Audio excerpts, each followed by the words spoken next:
Hi photo students, this is a camera settings demo and it's just going to be general settings that I want you to start out the course with on your camera. Make sure that we're all on the same page. This is with a Nikon D3500. If you look at that lower bar, you can see where we're going to go into the menu and start to edit specific settings. So first we're going to start off with the image quality.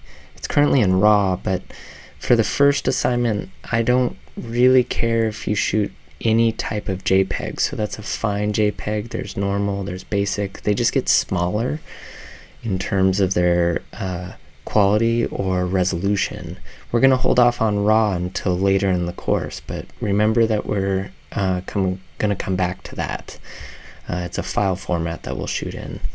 You can choose the size of the quality of the image that you choose. So I chose basic, which is a low quality image just for this first assignment.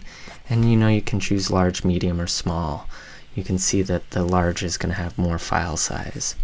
Don't worry about white balance right now. Keep it in auto, but you can see there's some presets here that are going to balance the color in your image based on the lighting in that scene, but stay with auto for right now. I prefer you not use flash, but we're going to go on to the sensitivity of your sensor. I want you to start at 100.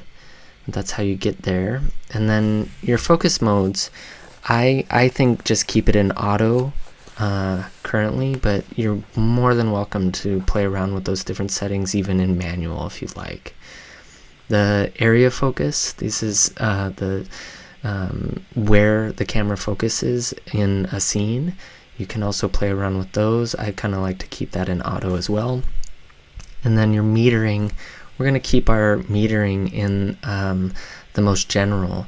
Instead of center weighted or spot, we're going to keep it in that kind of wider matrix. Now the last thing I want to make sure is that you don't have any exposure compensation. Some cameras have this, so make sure that's at 0. That's going to just auto over or underexpose for you. So again, these are all found in the menu items of your camera. Now, the very last thing that some cameras have currently in the 3500 does is this auto ISO.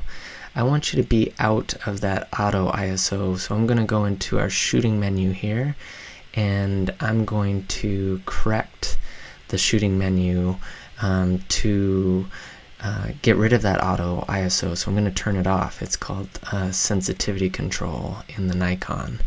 So I'm going to turn that off so we can manually go in and set our ISO so it doesn't. It's very similar to aperture priority or shutter priority, which we can learn later in the course, but I want to make sure that you're able to go into your ISO and selectively choose.